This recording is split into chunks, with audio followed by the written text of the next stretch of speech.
네, 안녕하십니까. 오늘 2025년 12월 8일 월요일입니다. 네, 오늘 저희 파워시황 바로 시작하겠습니다. 항상 일요일 날 먼저 올라가는 일요일에 월요일 같은 일요일 네, 그럼 파워시황 바로 시작을 하도록 하겠습니다. 네, 일단 미국 증시 끝난 동향을 보게 되면 일단 다 올랐습니다. 네, 오르긴 올랐는데 장중에 쫙 하고 오르다가 좀 주춤 한 게 조금 마음속에 걸린다고 해야 될까요? S&P 500까지 다 그런 패턴들입니다.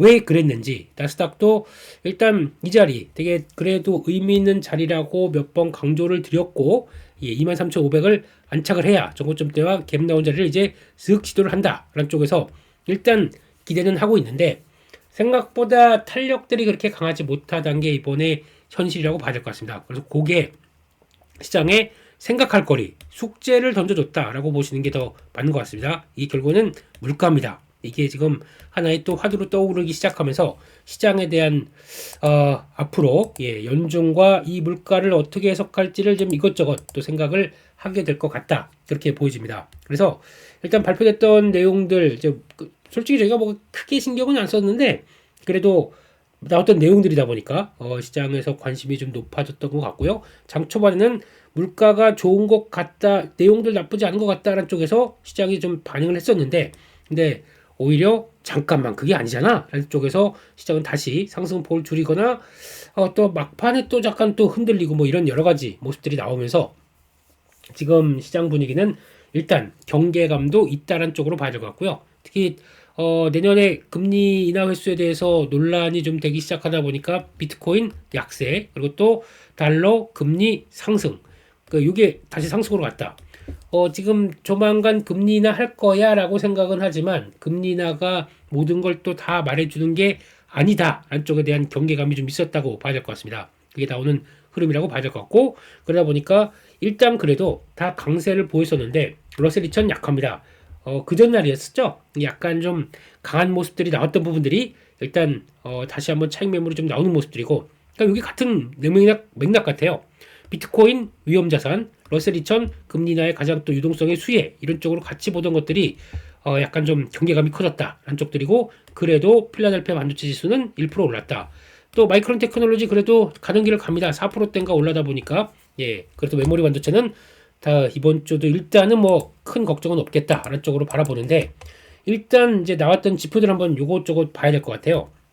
그게 개인소득은 0.4% 증가해서 예상치 부합했습니다. 소득 괜찮은데 일단 물가를 반영해서 실질 가처분 소득이 0.1%의 증가가 된다. 그러니까 즉 소득 올라가면 뭐합니까? 물가도 같이 오르다 보니까 쓸 돈이 별로 없네. 라는 쪽들이 나오는 거죠. 그런 쪽에서 그러면 소비지출 증가는 0.3% 증가에 그쳤다라고 하면은 예상보다 많이 못 움직였다는 쪽으로 봐야겠죠. 그러니까 즉 물가가 문제다라는 쪽에서 지금 개인소득 소비 지출에서도 그렇게 보여준다고 봐야 될 것 같고요.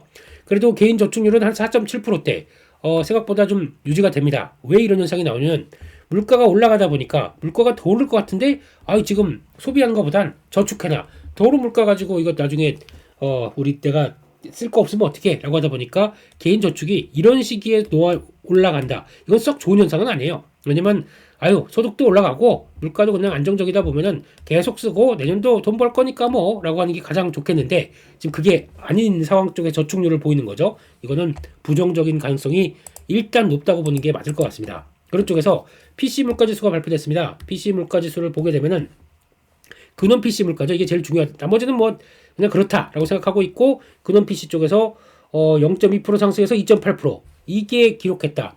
초반에는 그냥 보니까 그래도 생각했던 것보다 이 정도 예상치와 거의 유사하다라는 쪽에서 물가 안 올라가라고 생각했지만 자세히 보다 보니까 이번에 PC 같은 물가 지수도 처음에 2.2%대 초반대 2% 2.1%대 움직이다가 그다음에 2.3% 2.5% 그러다가 점점 2.8%까지 돌아섰습니다. 이거를 보고 있는 쪽들이 물론 안에 내용들이 2.8% 올랐다고 하더라도 에너지 쪽들이 급등했다라고 하면서 그래서 이게 결국에는 유가가 뭐 안정되고 있으면 뭐 괜찮겠지라고 해석할 수 있겠지만 미국에서 유가가 안정된다고 하더라도 유가가 살짝이라도 오른다 그러면 정제 설비가 그렇게 강한 고도화된 쪽이 아니다 보니까 오히려 유가가 팍 튀면은 휘발유나 이제 쓰는 그 정제된 화석연료는 바로 강해지죠. 거기다가 또 요즘 천연가스가 계속 강세를 보인다고 말씀을 드렸었죠.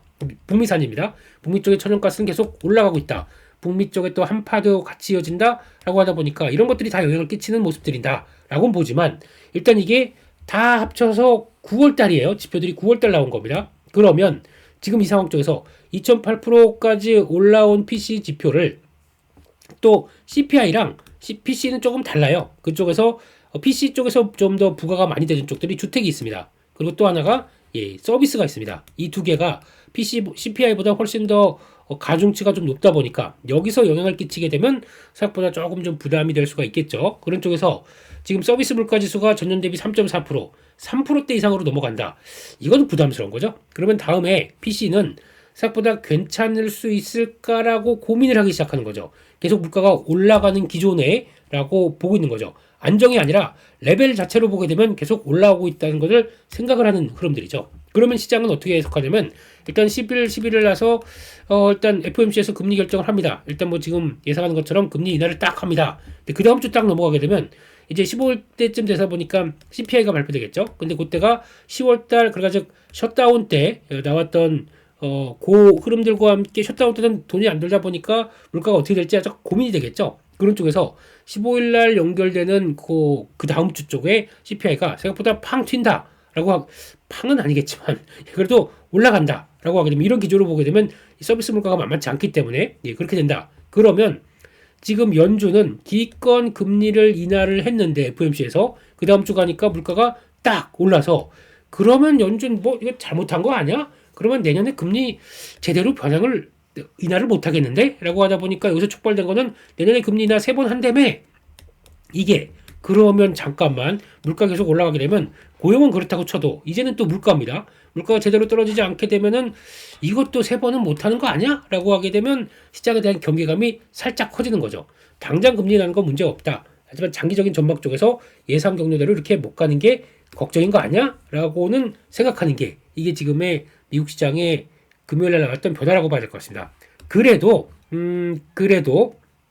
여기서 이제 금리 인하를 3번 이상 못하는 거 아니야라고 했지만 내년 가게 되면 그래도 우리 트럼프 대통령이 지명하신 분, 케빈 헤셋 위원장님 정도까지는 그래도 QE까지도 갔다 올 거고 거기다가 또 금리 인하도 넉넉히 할 거고라고 하는 기대가 다시 모이게 되면은 큰 이상은 없겠지만 그런데 물가가 제대로 떨어지지 않고 고용도 생각보다 뭐 이제 아직 뭐 크게 위축되는 근데 고용도 별로 썩 좋은 모습들이 아니죠. 그런 상황 쪽에서 물가만 여기서 만약에 금리 인하를 한다. 유동성이 증가된다. 물가는 또 오를 거 아닙니까? 그런데도 이런 부작용에도 불구하고 물가를 내린다. 그러니까 금리를 내린다라고 하는 약간 뭔가 이중적인 모습들 때문에 그러면 잘못하게 되면 여기 국채 투매 나와요. 금리가 인하하기 시작하는데 그러면 실질 금리는 오히려 물가는 올라갈 것 같다라고 하게 되면 금리가 그 실질 금리는 또 어떻게 될까요? 그러다 보니까 이런 쪽에서 괴리감이 좀 커지게 되면 내년에 유동성은 돌아가는 듯 하지만 나중에 후폭풍은 무지 커지겠네 라고 하는 것도 경계감도 커지는 모습들이죠. 그래서 이런 것들이 다 복합적으로 작용하고 있다라는 흐름들이기 때문에 일단 그러면 이걸 어떻게 해석해야 되느냐 뭔 소리야 그래서 금리 내리는 거야 만드는 거야. 네, 일단 미국 정부 자체적으로나 트럼프 대통령은 이제 물가를 내리려고 하는 노력들은 더 많이 할 겁니다. 그리고 또 유동성을 계속 늘리려고 할 겁니다. 하지만 그로 인해서 약간 유동성 증가의 장세 그래서 글로벌 약간 돈 장세 심취해서 빠르고 또 강하게 쫙쫙 올라간다. 그러면은 분명히 빠져나올 때도 생각을 하셔야 됩니다. 이게 후폭풍도 만만치 않을 거예요. 그런 관점적으로 큰 그림을 이해를 하신다라고 보시면 될 것 같고요. 어차피 뭐 경계감이 있다고 하더라도 금리는 내리는 쪽으로 그래야 또 트럼프 대통령이 중간 선거를 앞둔 11월 달까지는 그래도 지표들이 좀 나았고 괜찮은 쪽으로 가기 시작을 해야 지금 지지율 40% 무너진 마당에 좀 턴할 거 아닙니까? 그러다 보니까 그렇게 나오는데 그걸 반영하면서 시장이 쫙쫙쫙 올라가게 되는 걸 또 일단은 심취해서 돈 맛에 취해서 그냥 두는 건 아니다 라는 쪽들도 일단 염두할 필요가 있다라고 봐야겠습니다. 내년에 또 이제 변동성도 커지겠다 생각하시면 될 것 같아요. 그런 쪽에서 그래도 소비자 심리수는 개선됩니다. 53.3 그만큼 50대 초반이 좀 너무 좀 말이 안 되는 거였고요. 미국이라는 나라가 그래도 아무리 힘들다고 하더라도 거의 이게 저점이 아니겠느냐 라는 쪽에서 살짝 돌아오고 있는데 이것도 이제 앞으로 또 체크를 해야 되죠. 그리고 거기다가 기대 인플레이션 같은 경우도 떨어지기 시작합니다. 그래도 1년 뒤 같은 경우는 물가는 떨어질 거야 라는 쪽에 대한 기대도 있기 때문에 아직 지금 물가에 대한 얘기를 간략하게 말씀드렸지만은 단기적으로는 물가에 대한 단기적인 뷰는 지금 시장에서 약간 연준이 제대로 하고 있나라는 것들에 대한 의구심을 끼칠 수 있다. 이게 지금 핵심이라고 봐야 될 것 같습니다. 그래서 지금 나왔던 금리나 횟수에 대해서도 지금 이것저것 또 고민을 하고 있다. 이게 미국 시장의 반응이었다라고 봐야 될 것 같습니다. 그런 쪽으로 보고요. 그래서 결론적으로는 국내 시장은 야간 선물이 0.45% 상승했네요. 한 또 0.5% 올라온다. 그러면은 한 4,120. 요게 또 중요한 게 어디냐면 이게 딱 요 자리입니다. 여기 갭 나온 자리. 여기가 갭의 하단부가 4,123이에요. 그러면 월요일 날은 일단 아이고 턴 하자 좀. 예, 너무 옆으로 횡보했다가 좀 딱 레벨이 들어오면서 거래 들어가면서 지난번 고점대 이거 보면서 제가 파워시황에서 그거 많이 말씀드렸죠. 파워시황을 잘 보시게 되면은 도움이 됩니다. 예. 바닥 찍고 턴하는 과정 쪽에서 출렁출렁 거리는데 이게 저항선들 여기서 안착하는 과정 쪽에서 변동성 터졌습니다. 그런데 결국은 요 직전 고점대 4020, 그 다음에 여기 고점대 4050, 그리고 또 고점대 4090 이런 식으로 계단식 4020, 4050, 4090 이렇게 계산식으로 올라온다라고 하는 그런 모습들이죠. 그런 상황으로 봤을 때 일단 또 이 갭을 채우는 과정들이 일단 시도가 된다라고 하게 되면 거기가 관건인데 그러면 여기서부터 미국 시장도 좋고 그냥 쭉 가자라고 가는 게 아니라 또 이거 갭 채우려고 쑥 들어오게 되면 그 다음에 또 조정받을 수가 있는 그런 상황들입니다. 왜냐면 이벤트도 많고 이번 주에도 이벤트 만만치 않아요. 좀 이따 보시겠지만 그리고 또 FOMC도 있고 저는 선물 옵션 동실 만기일도 있고 거기다 또 뭐 코스닥 활성화 대책 이런 것도 나올 것 같고 거기다가 또 브로드컴 또 오라클 이런 실적도 있고 이벤트가 없는 때가 없죠. 예, 산타 할아버지가 오시려고 하더라도 이벤트 보고 잠깐만 주춤, 잠깐만 여기서 쉬어갈게 뭐 이런 여러 가지가 나올 수 있기 때문에 지금은 이래서 다시 한번 4,200 그냥 바로 가자라고 하는 것보다 그런 갭을 또 생각한다라고 하게 되면 아까 보셨던 갭자리 4,120선부터 거기서부터 요 자리쯤 되겠죠. 3,120부터 또 4,170 요 정도짜리가 일단 또 걸리는 자리이기 때문에 저항대로 그런 상황 쪽에서 그거를 만만하게 들어갈 것이냐 가다가 또 흔들리게 되면 또 반대로 역순으로 4,090 또 4,050 이런데 또 지지받고 가다가 또 내려오고 또 다시 오갔다 뭐 이런 식으로 이렇게 출렁출렁임이 계속 나올 수도 있는 장세다라고 하기 때문에 보여지고 있기 때문에 그냥 제가 자꾸 10월달 그냥 쫙쫙 올라갔던 것만 생각하시면 안 돼요. 그거보다는 이런 출렁임들 다 소화하고 그 다음에 4,200선을 안착했었을 때 그래 이제 뭐 충분히 뭐 반영된 거 다 반영됐지 그러면 내년을 보고 가자 이렇게 나오는 게 또 중요할 것 같고 또 하나 변수가 생긴 게 뭐냐면 일단 코스피만 계속 또 부각받고 코스닥은 넌 가만히 있어 라고 했던 게 아니라 코스닥도 형님 너무한 거 아닙니까? 우리도 연간으로 보게 되면 지금 여기서만 왔다 갔다 가고 있는데 형님들만 저 위까지 가 있으면 물론 그 사이에 뭐 IPO 계속 들어오고 뭐 그러면 어지럽고 제일 중요한 게 그 공급은 계속 늘어나고 있고 공급은 늘어나고 있는데 공급을 이걸 좀 섞어줘야죠. 그러니까 즉 안 되는 종목은 이거 죄송한 얘기지만 내가 갖고 있는 종목들 퇴출될 종목까지 약간 투기적으로 뭐 들어갔다가 거기까지 해서 물려서 뭐 거래 정지 들어가는 이런 모든 현상들 이거는 이게 그냥 좀 대응을 잘못하신 거죠, 솔직히요. 예, 그런 상황 쪽에서 안 되는 종목들 상장되고 거의 계속 한 5개년마다 적자를 보게 되면 5개년 때만 잠깐 적자 탈피하고 그대로 유지돼 있고 또 그대로 있다가 그냥 좀비 기업들 같은 경우도 무지 많지 않습니까? 그러면 이런 것도 속간해줄 필요가 있겠죠. 그런 것도 해주고 IPO가 정상적으로 들어와야 그게 코스닥 시장의 진정한 메리트가 나오는데 결국에는 들어왔다가 크게 되면은 부각받고 큰다. 그러면 다 코스피로 넘어가요. 그러면 이게 코스피로 넘어가기 위한 어떤 전초의 장세라고 하게 되면 코스닥의 의미가 없지 않습니까? 그러면 아예 다 정리할 거 정리해버리고 깔끔하게 나오든가 아니면 그냥 코스피랑 통합하든가 뭐 이런 그런 쪽으로 갈 수밖에 없는 게 맞지 않나 싶긴 한데 그거는 제 생각이고요. 그런 쪽에서 많이 좀 위축됐다 그러면 적어도 여기가 직전 고점이 1,035 뭐 이런 정도점 1,100 뭐 이런 정도점 여기까지는 또 직전 고점이 있다 보니까 뭐 그 이상으로 가는 거 그건 모르겠습니다. 그때는 그래도 코스닥의 체질이 좀 좋아지는 게 확인이 돼야 될 것 같은데 이번에 그래서 코스닥 활성화 정책들이 어떻게 나온지가 제일 중요하다. 지난번에 한번 어떤 내용들이 나올 것인지에 대해서는 잠깐 언급은 드렸었어요. 그런 쪽에서 보게 되면 그러면 반대로 코스피가 쭉 가게 되면은 코스닥이 좀 주춤하는데 코스피가 가다가 아까처럼 또 이제 약간 좀 주춤해서 또 눌림목 들어온다. 그러면 오히려 그 사이에 또 코스닥으로 또 매수가 쭉 들어오고 가치보다는 계속 이렇게 또 시소 게임처럼 왔다 갔다 하면서 또 갈 수도 있기 때문에 한쪽에 섹터 쪽으로 한 구분을 한다라고 하게 되면 코스닥은 딱 그거 아닙니까? 바이오 그리고 또 로봇 그리고 또 조금 더 연결시키게 되면 2차전지 이런 것까지 같이 있다 보니까 거기서 또 왔다 갔다 하는 것들 또 빈틈을 또 채우고 그러면 코스피가 간다 그러면 또 갔던 거 좀 주춤하고 이런 식으로 움직일 수가 있겠죠. 코스닥도 한 축으로 바뀌려고 하는 노력들이 보여지기 때문에 거기와 같이도 시장도 연동을 돼서 같이 꼽사리보다 주도라고 하기에는 또 참여자들이 그런 거 많더라고요. 바이오주는 나랑 안 맞아. 바이오주 샀다가 한 번 또 출렁일 때마다 그냥 고생을 많이 했기 때문에 나랑 안 맞아. 모아가는 내 스타일과는 안 맞아. 그러면은 또 의외로 바이오나 로봇은 더 싫어하시더라고요. 예. 그래서 안 하시는 분들이 꽤 많습니다. 그렇기 때문에 일단 뭐 그걸 강요할 수도 없는 거고. 근데 제일 걱정되는 거는 이러고 갔다가 이제 추춤하다가 여기서 빵 떠가지고 바이오나 로봇 이런 것들이 주도를 하면서 그냥 지금까지 안 사고 뭐 했니? 라고 하는데 지금이라도 뛰어드실까봐.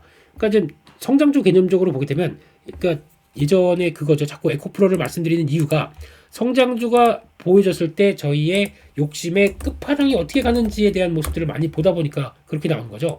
이 에코프로의 월봉을 보게 되면 조금 움직입니다. 이렇게 막 들썩들썩거립니다. 그러면 이때는 안 사요 저희가. 그냥 그런가 보다. 뭐 2차전지 그 비싸 뭐 재무제표 뭐 실적도 안 나고 그런데 하다가 이걸로 한번 이렇게 그 가격이 나온다. 안 사던 사람들도 나 그거 접근도 안 해. 라는 사람들도 잠깐만 이거 장난이 아닌데 그래서 이때 붙는 게 문제죠. 이런 때가 쫓아가면서 붙을 때가 그때가 어떻게 보면 이제 고점 찍고 이렇게 쫙 내려오게 되면 나는 또 괜히 뒤에 따라 들어갔다 원래 안 하는 건데 나 시장에 말리는 거죠. 이런 것만 조심하시면 될 것 같기 때문에 그런 게 그런 타이밍만 조심하시면 돼요. 그러니까 가다가 그렇게 급하게 쫙 올라가는 거는 이게 시작을 딱 중심을 잡고 이거는 있는 거라도 털어야 되는 자리다 라고 생각을 해야 되는데 그게 안 되다 보니까 지금 저희가 계속 그 잔향에 아직까지 쌓여 있으면서 힘들게 가는 게 이제 그런 상황들이라고 봐야겠죠. 그렇습니다. 그렇게 보고 시장은 국내 증시는 정리해야 될 것 같고요. 이번 주도 변동성은 이어지겠는데 추세는 계속 위쪽으로 타진을 할 것이다 라고 봐야 될 것 같고 그래서 이번 주 이슈를 한번 점검을 해보겠습니다. 제일 중요한 게 이제 FOMC 얘기는 일단 이번에 나왔던 걸로 봤었을 때 아직 뭐 이제 FOMC에 대해서는 금리 인하는 하겠지만 지금 이제 QT 이후에 QE 얘기도 뭐 나오고 있는 것 같고 그런 쪽에서 일단 추가 인하는 늦춰지는 내용을 시사한다 라는 쪽으로 나오게 되면 이것도 시장에 대해서는 약간 좀 걱정이 되는 내용이겠죠. 그래서 뭐 보험성 인하는 종료됐다 라는 쪽으로 그러니까 선제적으로 어떤 대응에서 데이터 확인 후 대응 이런 쪽으로 나오기 시작한다 그러면 약간 시장에 실망감도 나올 수가 있기 때문에 이런 거에 대한 뉘앙스도 한번 보여줘야 된다 라는 쪽으로 봐야 될 것 같고 그렇게 되면은 이제 내년에 한 3회 이상 금리 인하가 여기 경로가 또 어떻게 될지 이것도 한번 체크를 해야 된다라고 보는데 그래서 만약에 낙폭이 좀 커지거나 또 다음 주 가게 되면 또 뭐가 있냐면 BOJ 또 금리 결정이 나올 거 아닙니까? 그럼 그것 쪽에서도 부담감, 경외감이 있다 그러면은 또 시도했다가도 약간 더 주춤하는 가능성들이 높아질 것 같아요. 변동성도 좀 있겠다라고 생각해야겠죠. 그렇기 때문에 일단 지금은 지금 뭐 시장에서 걱정도 그러니까 미리 걱정할 건 필요가 없다고는 하지만 그런 쪽에서 내년을 가게 되면 또 이렇게 금리나 제대로 못할 거야 하고 왔는데 트럼프 대통령의 또 행정부의 의도를 보게 되면 아니야 다시 좋아질 거야 뭐 이런 여러 가지 해석도 가능하기 때문에 지금은 뭐 있는 섹터들은 그냥 갖고 간다고 하더라도 밀리게 되면 밀릴 수 있다 충분히 흔들릴 수 있다는 거 염두하고 보시는 게 더 맞겠다 그렇게 바라보는 게 더 건강한 대응이 아닐까라고 생각됩니다. 그렇게 봐야 될 것 같고 또 후반기 목요일인가요? 목요일에 가게 되면 오라클 실적이 발표됩니다. 오라클 실적은 저희가 생각하는 것처럼 일단 지금 그러니까 이렇게 금리가 생각보다 이렇게 쉽게 빠지지 않는데 채권을 발행해서 그 다음에 여러 가지 사업을 하겠다는 쪽이기 때문에 실속 있는 성장 이거 표현 좋네요. 그러니까 어느 정도 성장은 보여줘야 됩니다. 이게 만약에 이번에 생각보다 위축되는 모습도 근데 아마 제가 보기에는 보여줄 것 같아요. 보여줄 것 같긴 한데 그거를 시장이 어떻게 해석하느냐라는 쪽들이 중요하겠죠. 실적 발표하고 채권의 그 CDS 프리미엄 이게 고점 계속 치고 갔던 게 뚝 떨어지기 시작한다. 그러면 그다음부터는 아유 다행이네 라고 생각을 할 수가 있기 때문에 아마 요거를 우려를 얼마나 잠재울 수 있는지 이게 가장 큰 핵심이다 라고 해서 생각하는 거 이상으로 다른 거 없습니다. 실적 나와야 됩니다. 그렇게 봐야 될 것 같고 또 브로드컴 또 그 다음에 다음날 발표가 되죠. 그러니까 요 두 개가 가장 또 실적 관련된 쪽에서 AI 쪽에서 바라보고 있는 또 수요와 또 그에 따른 어떤 수혜를 받는 쪽들 많이 또 얘기를 하겠다라고 봐야 될 것 같습니다. 그 밖에 또 바이오 관련된 쪽에서 이번 주 내용들이 많아요. 미국 혈액학회 연결이 되고 있고 또 9일부터는 센토니오 유방암 심포지엄 이런 쪽들 나오고 있고 그래서 이때 기업들이 많이 참여한다고 하다 보니까 어떤 관심이 좀 높아지고 있고 또 AI 반도체 쪽에서도 컨퍼런스 참석하면서 AI 산업에 대한 얘기들 또 많이 하겠죠. 요즘 보니까 젠스동 CEO가 한마디에서 뭐 팟캐스트 나와서 얘기한 거 가지고도 정리되면서 그거 가지고 주가를 움직일 정도라고 하게 되면 실적뿐만 아니라 그들의 그 언사 CEO들의 언급 가지고도 계속 시장은 또 관심이 높다 이렇게도 볼 수가 있는 것 같습니다. 그런 것 같고 거기다가 또 원자력 우라늄 관련된 포럼들이 있습니다. 그런 쪽에서 원전 관련주 쪽에서 8일, 10일 이렇게 열리다 보니까 월요일날 또 당장 열리겠죠. 이쪽에서 정부의 정책과 해당 기업들이 어떻게 준비하는지 이거에 따라서도 나올 수 있겠다. 그래서 컨퍼런스 쪽은 바이오, AI, 원자력 이런 쪽들에서 이번 주에 영향을 줄 수 있는 것들이 있다. 이렇게 정리를 하겠습니다. 거기까지 보고요. 나머지들은 네, 특별히 뭐 기억할 거 한번 좀 조금씩 더 볼까요? 예, 그래서 이런 것도 눈여겨봐야 될 것 같아요. 넥스트라 에너지의 인베스팅 데이, 이거 에너지 관련된 기업이니까 눈여겨봐야 될 것 같고, 게다가 또 그 졸츠 보고서 또 나오다 보니까 화요일입니다. 또 고용에 대한 얘기들 나올 수밖에 없는 상황들이라고 봐야 되겠죠. 그런 모습들이고, 게임스톱 이건 그냥 넘어갈게요. 이건 뭐 그냥 밈 주식이다 보니까 그렇게 봐야 될 것 같고, 거기다가 이때 AMD, ASML, NXP 이쪽 같은 경우도 눈길이 가죠. NXP 같은 경우도 요즘 지금 전장 쪽에서 인피니온도 부각을 받고 있고 이렇게 되다 보니까 반도체 쪽에서도 또 체크할 건 체크해야겠다 이런 쪽들이고 또 저희가 지금 미국에서 금리 인하는 저희는 10일 날부터 반영됩니다. 이건 지난번에도 보셨지만 10일 날 이제 FOMC 캐나다 통화정책회의 뭐 브라질까지 신경 써야 되네요. 예, 그런 것 같은데 그 전에 중국의 CPI, PPI가 또 발표됩니다. 10일 날. 근데 이거는 어떤 의미냐면은 중국이 제대로 경제가 돌아가느냐 이런 쪽에서 지난번에 나왔던 PMI 지수는 별로 솔직히 별로 안 좋았습니다. 그러면 이게 그렇다고 해서 그 사이에 또 딱 하고 전환돼서 경제가 좋아져 라고 하는 것보다는 역시 실물 경제는 중국도 어렵구나 이런 쪽들은 좀 보여줄 것 같기 때문에 그거 일단 좀 체크를 해야 될 것 같고요. 그 밖에 10일날 오라클 장 마감 후입니다. 그러니까 저희가 FMC 그 쪽과 오라클 실적 가지고 다 같이 받는 날이 11일입니다. 그럼 단기적으로 또 항상 목요일이 변곡점이고 목요일이 뭔가 시장의 흐름들을 바꾸는 날이 많았기 때문에 목요일날 또 영향을 끼칠 수밖에 없죠. 이날 또 저희는 선물 옵션 만기일이에요. 아하, 지금 이래저래 고민할 게 좀 많은 거죠. 그래서 이날 수요일과 목요일 꿈 잘 꿔야 될 것 같고요. 시장 흐름을 잘 보면서 이 변동성을 잘 이겨야겠다라는 쪽에서 요게 제일 중요할 것 같다고 봐야 될 것 같고 게다가 또 글로벌 테크놀로지 컨퍼런스에서 마이크로소프트, 아리스타 네트워크스 이런 거 들어가고 있다고 봐야 될 것 같고요. 또 이날 실적은 장후니까 브로드컴 실적 발표하는 게 금요일날 발표가 되겠죠. 금요일날 영향을 끼치겠죠. 결국은 지금 쭉 천천히 가다가 목요일 금요일이 목요일날 그래도 꿈 잘 꿔서 시장이 큰 이상 없게 가는 게 또 중요하겠다. 그렇게 보는 게 이번 주에 대한 이벤트에 대한 해석이 아닐까 그렇게 생각됩니다. 여기까지 말씀을 드렸고요. 예, 그러면 뉴스와 흐름들 한번 쭉 보면서 맞춰보도록 하겠습니다. 일단 뉴스를 보게 되면 일단 자동차 부품사 로봇으로 눈 돌린다. 그래서 이게 지금 현대차가 그렇게 가다 보니까 그렇게 갈 수밖에 없는 쪽들. 예, 그래서 2040년 740조 시장까지 정조준한다. 이건 뭐 이제 그건 가봐야 되는 얘기고. 그런데 지금 이번에 현대차가 돌아서기 시작하면서 현대차의 가장 큰 강점은 엔비디아가 왜 현대차를 찜했느냐라는 얘기들. 보통 그런 얘기가 많이 나왔지만은 그 항상 주가가 움직일 때는 뭔가 그 기폭제가 나오는 건 그 뒤입니다. 근데 그게 결국엔 그렇게 나오기 시작하면서 움직임이 나왔다라는 것들도 보셔야 될 것 같고 그러다 보니까 현대모비스 로보틱스 사업 추진실 채용 확대, 뭐 HL만도 관련해서 우리 액추에이터 뭐 하겠다라는 쪽으로 나오다 보니까 이런 쪽에서 부각을 받기 시작하는 것들이 지금 현대차와 함께 중요한 변화라고 봐야겠죠.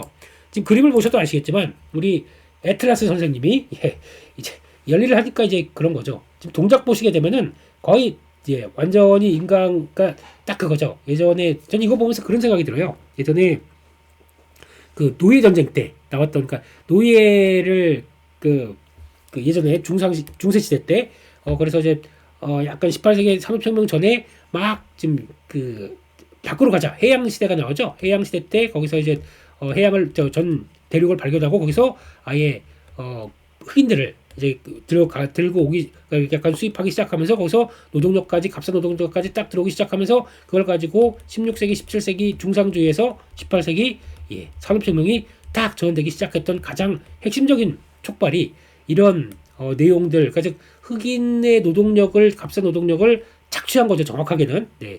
그러고 이제 와서 무슨 말이 많은지 모르겠지만, 네. 그렇게 됐던 과정을 보게 되면 하나의 로봇도 그런 노동혁명을 이끌어가는 단계가 될 수 있다라는 것들도 지금의 하나의 중요한 흐름이겠죠. 근데 이런 과정 쪽에서 이게 그러니까 성장에 대해서 밸류를 얼마나 줄 것이냐라고 고민을 하는 것보다 과거 흐름들과 쭉 가서 생산성을 올린다는 거에 가장 큰 핵심으로 보게 되면 이 산업이 꺼질까요? 안 꺼집니다. 그러면 충분히 과거에 보여줬던 것처럼 성장주에 대한 밸류를 팍팍 끌어올려서 이끌어갈 수 있다. 이게 핵심인 거죠. 그러면 여전히 로봇 산업들은 관심을 갖는 게 맞을까요? 아닌 게 맞을까요? 네, 저 혼자 그렇게 생각하고 있습니다. 요 그림까지 한번 보시죠. 네, 현대차 로봇 밸류체인 쪽을 어떤 분이 정리를 해주신 거 아주 잘 돼 있습니다. 그래서 액추에이터에 대한 관심이 상당히 높고요. 로봇의 가장 관절 역할과 스무스한 역할을 하게 되면 제일 중요하겠죠. 그래서 현대모비스가 이제 뜨기 시작하는 거고, HL만도도 같이 영향을 끼치는 거고, 현대오토에버 제가 보기에는 가장 핵심적인 종목이에요. 그러니까 다 하드웨어만 보고 있는데 여기서 쭉 본다 그러면 소프트웨어 쪽에 누가 있어요? 소프트웨어 쪽은 거의 현대오토에버가 하지 않습니까? 그래서 그렇게 부각받는 건데 그냥 무조건 많이 올랐다 생각하지 마시고, 내가 안 샀으면 많이 올랐다고 그래서 그냥 비방하지 마시고, 그냥 왜 현대오토에 또 이게 퍼가 얼마고 성장주가 할 때마다 PR 뭐 재무구조 좀 답답합니다. 당장은 그거를 보는 것보다 그러니까 성장 스토리를 맞춰가는데 스토리 맞춰갈 때가 가장 탄력적이고 무서울 텐데, 그거는 그러니까 저희가 주입식 교육의 문제예요. 이게 약간 스토리를 그려가면서 확장되는 과정들을 이어갈 때 주가가 어떻게 변하는지를 보여주는 거고, 그러면 그럼 또 테슬라는 매매한대요. 테슬라는 괜찮대요. 말이 안 되는 거 아닙니까? 네, 테슬라는 괜찮은데 로봇은 안 된다. 이게 무슨 뭔 소리입니까? 이게 그런 쪽에서 그렇게 가고 있고, 또 HR 클로봇도 보스턴 다이너믹스와 연결되기 시작하죠. 클로봇은 얘기가 많았던 쪽이고, LG노텍도 드디어 이제 로봇 눈을 LG노텍 이렇게 들어가다 보니까 조금 요즘에 강한 모습들이죠. SL도 그런 쪽, KNR은 액추에이터 공급하는데 이거는 또 원자력 쪽까지 연결되죠. 연결된 게 한국 PIM도 마찬가지입니다. 원자력 로봇 시스템과 산업용까지 이동 로봇 시스템이 같이 들어가다 보니까 이런 것들 들어가는 것 같고, 거기다 또 SP 시스템도 들어가는데, 여기서 중요한 거는 현대차가 일단 고가에서 잘 안 빠지기 시작하고 버티긴 있다. 레벨을 또 서서히, 그러니까 단기 매물은 소화하겠죠. 그리고 서서히 이쪽으로 간다. 그러면 나머지 종목들도 잠깐만, 그러면 현대차가 이만 갖고 2등주, 3등주 쪽으로도 확산이 내려올 수 있다 보니까 거기서 포인트를 맞춘다 그러면 이런 것도 볼 필요가 있겠죠. 뭐 사면은 많이 올랐고, 뭐 DIC, SPG 다 감속기 쪽에서 강점 있는 회사들이다. 가능성입니다. 일단은 가능성이기 때문에 이거는 그냥 넘어가고요. 슈어소프트테크, 그러니까 여기서 딱 보게 되면 그나마 소프트웨어 쪽에서 느낌 나는 거는 이런 것들, 그래서 관심이 있어요. 근데 이거는 일단 주가가 시장에서 인정을 해줘야 되는데, 인정은 일단 대형 쪽만 하고 소형 쪽들은 아직 안 보다 보니까 지금부터 찾아야 될 거는 제가 보기에는 로봇 관련된 쪽에서 제어하고, 그리고 관제에 영향을 끼칠 수 있는 그런 쪽들이 더 좋겠다라는 쪽에서 오히려 뭐 시메스나 아니면 이런 것들이 더 기대감이 높아질 수도 있다고 생각하는데, 중요한 건 현대차랑 뭔가 영향이 좀 있어야 되겠죠. 그래서 뭐 링크 솔루션, SOS랩 뭐 이런 식으로 영향을 끼치는데, 결국은 이런 것들 일단 관심 있게는 보시고, 특성이 좀 다 있을 겁니다. 근데 지금은 하드웨어가 움직이는데 하드웨어보다도 소프트웨어도 한번 보자. 일단 그렇게 보셔야 될 것 같습니다. 여기까지 말씀드렸고요. LS 일렉트릭 또 부산 초고압 변압기 공장을 증설합니다. 생산 능력을 3배 확대합니다. 일단 호황 사이클에 들어왔는데, 호황 사이클에서 이런 그 사이클 타는 업종들이 여기서 증설을 한다. 이거 어떻게 보면은 가장 위험한 얘기입니다. 잘못하게 되면 그러면 호황 때 사이클 증설에서 딱 거기 이제 들어가는 이제 감가상각도 이제 완료가 되게 되면 시작이 될 텐데, 근데 이게 꺾인다. 그러면 이중적으로 가중이 되죠. 근데 그게 아니라 이게 오히려 호황이 연장된다. 이게 진짜 JP모건이 전력설비 사업에 대해서 아직도 3년이 넘었지만 이거 초중기에 가깝다 사이클이 그렇게 생각하게 되면 이거 적기에 고민하다가 이건 지금이라도 해야 돼. 업체들이 판단을 그렇게 했다는 얘기겠죠. 그렇게 되면 중기적으로 들어간다라고 했을 때는 아마 이 증설한 거의 효과를 톡톡히 누리는 쪽들이죠. 그러다 보니까 지금은 시장 분위기는 아직도 더 갈 게 많다. 근데 지금 증설을 한다. 오케이, 땡큐 이런 느낌으로 보는 게 맞다고 봐야 될 것 같습니다. 그렇기 때문에 증설에서 성공한 회사들이 시총이 좀 더 탄력적으로 갈 겁니다. 그래서 제가 자꾸 전력설비 쪽에서 지금 HD현대엘렉트릭이 시총이 1위지만 바뀔 수 있다고 얘기를 하는 게 어떤 의미인지, 증설이 앞으로 가져올 분위기를 어떻게 가져가는지 이게 핵심이라고 생각되고 있습니다. 이것도 잘 보시고 거기에 성공한 회사들이 어떤 밸류를 받아가는지, 실적들의 어떤 변화가 나오는지 이것도 한번 보시는 게 좋겠다라고 봐야 될 것 같고요. 그리고 세 번째로는 LG입니다. LG도 준비가 잘 됐다고 하는데 시장에서 너무 몰라줬다라는 쪽이 나오다 보니까 LG 쪽들이 이제 이쪽도 좀 부각을 슬슬 받는 쪽으로 나가고 있다라고 봐야 될 것 같고요. 지금 마이크로소프트 데이터 센터를 뚫었다라고 하는데 냉난방 공조, ESS 이런 쪽들을 공급할 수 있겠다라고 일단 뭐 단독이다 보니까 그렇다고 칠게요. 근데 LG전자, 엔솔, CNS 다 같이 영향을 끼치면서 움직인다. 그러니까 CNS도 결국에는 SI 업체 쪽으로 본다. 그러면 이게 또 로봇 쪽으로 어떻게 좀 움직이냐, 피지컬 AI 쪽으로 어떻게 들어가느냐에 따라서 좀 분위기가 바뀔 수가 있어요. 그렇기 때문에 그것만 좀 구체화 된다라고 하게 되면은 이것도 또 LG 쪽도 재부각이 나올 수가 있기 때문에 이쪽들도 또 주가가 안 갔어요. 못 갔어요. 관세 때문에 미국의 소비가 안 좋은데 무슨 가전 바꾸겠느냐 이런 내용 때문에 그랬지만 가전이 지금 매출에 차지하는 비중이 예전보다 많이 떨어졌습니다. 이제 한 46%, 50% 밑으로 내려가는 것 같아요. 그렇게 되면은 이제 전장이라든가 나머지 쪽들이 전장 쪽도 약간 응용을 하게 되면 피지컬 AI 쪽으로 갈 수도 있는 뭐 이런 쪽들 생각하게 되면 LG도 딱 부각을 받아서 거기 또 들어가는지 이것도 보셔야겠죠. 근데 조금 또 저점 대비 올라와 있기 때문에 눈치 보면서 지지권 잘 지지하는지 보시고 들어가는 게 좋겠다. 그렇게 보셔야 될 것 같습니다. 여기까지 해서 마치겠고요. 그래서 지난번 금요일날 나왔던 섹터를 한번 조금 더 점검을 해보게 되면 일단 건설 쪽가 의외로 강합니다. 먼저 출발이 중소형 쪽으로 시작했어요. 중소형주로 시작했다가 이게 다시 대형주 쪽으로 넘어가는 분위기인데 대형으로 넘어갈 때는 일단 원자력 쪽에 포인트가 맞추면서 움직이는 것 같아요. 그런 쪽이긴 하지만 그래도 만약에 일단 정부가 이제 그러면 공급 형태 쪽으로 나간다. 그러면은 제가 지난번에 말씀드렸지만은 이제 제가 보기에는 재건축이 핵심이 돼야 될 것 같은데 아마 이거 안 건드릴 것 같아요. 못 건드립니다. 그냥 서울시가 어떻게 하는 정도쯤 해서 뭔가 좀 나오지 않을까 정도까지 보여야 될 것 같고 정부는 아마 또 이제 그린벨트 해제 쪽 나온 것까지 해서 그러면 약간 외곽 쪽이 더 신도시 쪽의 개념들로 할 것 같아요. 그렇다고 하더라도 지금 분위기는 그래도 공급으로 들어간다. 얼마 만에 공급 확대입니까? 그러다 보니까 가장 낙폭이 컸었던 중소형부터 움직이는데 결국에는 그러면 만약에 이쪽이 산다고 하더라도 그렇잖아요.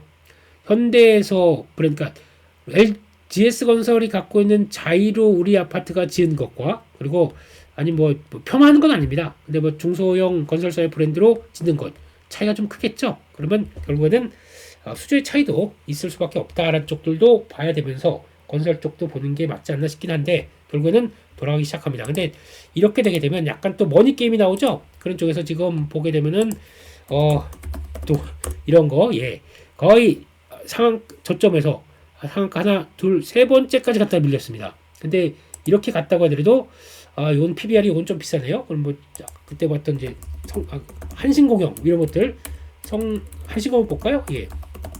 이거 다 같이 움직이긴 해요. 비슷하게 움직이긴 합니다.